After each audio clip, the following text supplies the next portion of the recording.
Karyn Bryant for MMA H.E.A.T. I'm here with Chad Money Mendes. Yep. He is an undefeated featherweight in the UFC, and today you guys are doing a demo for the THQ Undisputed 3 game. How'd you get involved in this? You know, they let us come in yesterday and actually play the video game, and honestly, growing up, I was never really a gamer. I kind of played the Mario Brothers and that kind of stuff. I think the stuff everyone did, but coming in there yesterday and playing that game was awesome. Being able to see myself on the screen, get to pick me actually on there, and whoop up on people. It's just cool. Yeah, I always wonder what that's like for people in the video game the first time you see it. And I mean, did you feel that? It was weird. I mean, I never would have expected growing up that I'd ever be in a video game, but and like I said, I don't really play video games very much, but after playing that, I'm gonna go buy one for sure. I mean, I have to. I'm in the game. They won't give you a comp? I don't know. Someone else was saying that too. I guess I better push for it, huh? Yeah, absolutely, man, absolutely. Well, it's funny. I played. They had a party, and I played as Anderson, and I'm not much of a gamer either, but I kick some butt, you know, and it's fun. And I kind of like that you didn't have to be that proficient. You could kind of button mash and still kick some butt. Yeah, that's all I do. I just button mash the whole time because I have no idea what I'm doing in there. But well, that's what Chuck said he did after the fight with Rampage too. He said, I had no clue, just mash, mash, mash. Just pushing him. Yeah, I actually rematched Eric Koch. Oh, nice. Yeah, we got to go in there and had a little rematch. He kicked my butt, but he's a gamer. Yeah, well, that's the thing. What do you think about the realism in it? I mean, that's one thing I've gotten questions from some fans so far. How's the gameplay? How does it feel? How realistic is it? What's your opinion on that? I mean, I played the other two, and I thought both of them were great. But this one, I mean, it's unbelievable how much detail they put into this. I mean, down to moles. Yeah. Like you can see moles on people's faces, and you know the tattoos are identical.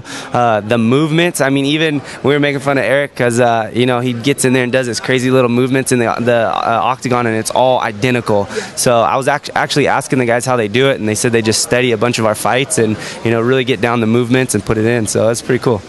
Now, I've talked to Joe B135, of course, Joseph Benavidez, about the fact that he would never fight Urijah. You guys are all teammates together, but I have a feeling this is the way we can get you to fight each other. Yeah. Actually, those two went at it, but they swapped. So Joe played as Urijah and Urijah played as Joe. And who won? I don't know actually who won. We'll have to ask Urijah after this, but they were talking about it last night at the little cocktail party we were at. Yeah, how do you feel about that in all seriousness, about fighting teammates? In your case, you know, those guys are not in your class now, but would you do it? You know, it's such a touchy subject, and you know, we get asked that a lot, but you know, I think if it was the right circumstances, I think it would happen. I mean, obviously the money would have to be right, and it would have to be for a belt. I mean, I wouldn't do it any way otherwise. But yeah, definitely for the belt, and the money has to be good. And I mean, because really, we get in there and beat the crap out of each other every day. It wouldn't be a whole lot different. I mean, we've honestly knocked each other out before. We've submitted each other. I mean, it's not going to be a whole lot different, except for now we're getting paid for it, and it's in front of a whole bunch of people. So you know, it is kind of weird though. You know, with those little gloves, it's going to be a little bit awkward. But you know, definitely, I think if like I said, the situation was right. Yeah. Well, let's talk about your chances for a title fight. You're undefeated. Jose Aldo just beat Kenny Florian. And are you next in line then? And what have you heard about that? And when do you think that could happen? Well, I mean, I haven't signed anything yet. You know, I know I'm telling my managers, and they're telling me we're pushing for it. That's what we want. You know, I honestly believe I'm next in line. I should, you know, 11-0 kind of speaks for itself. And, you know, I think I'm the one that should be in there next. So, you know, I'm pushing hopefully for the beginning of this next year sometime. You know, we don't know where it's going to be or anything yet, but, you know, hopefully it happens. Well, I know Chael Sonnen is here, and Chael is good at getting under people's skin. Oh, yeah. And some people complain about his methods. Oh, he's bullying Anderson, but maybe you need to get in there and bully a little bit and be more vocal about it. Not that you need to, you know, be the same as Chael, but maybe there's a case to be made for really, really getting out there and asking for it. Yeah, you know, and my managers have actually talked to me about this. It's hard for me because it's not really in my personality to be the bully. But, you know, it's definitely something. I mean, Chael is a genius when it comes to marketing. I mean, we all see, you know, you hear people say, you know, oh, the guy's an idiot, you know, he always talks too much. But I mean, it's all business. I mean, and he's a genius when it comes to that. So yeah, I definitely could take a page out of that book and maybe pick up a little from him. So we'll see. Yeah, he's an interesting character because he's very smart, and he can piss you off so badly, and then you have to go, but damn, he's entertaining. Like, he's a very complicated man. I don't know how he comes up with that stuff. I mean, he has to sit in front of the mirror just practicing that stuff every night, because some of that stuff, I mean, it's flawless, and it's like he just set it off the fly, you know. So I don't know how he does this stuff. He's pretty great. So we are in Vegas, of course. Are you a gambler? Do you play the tables? What do you do? A little bit. Not for the most part. I like to keep my money. I work hard for it, so I don't like to give it away. But you know, if I have a little bit of extra spending money, I'll get in there and play a little bit. I like craps. Roulette's pretty fun too, but not so much a card guy. But yeah, craps is pretty fun.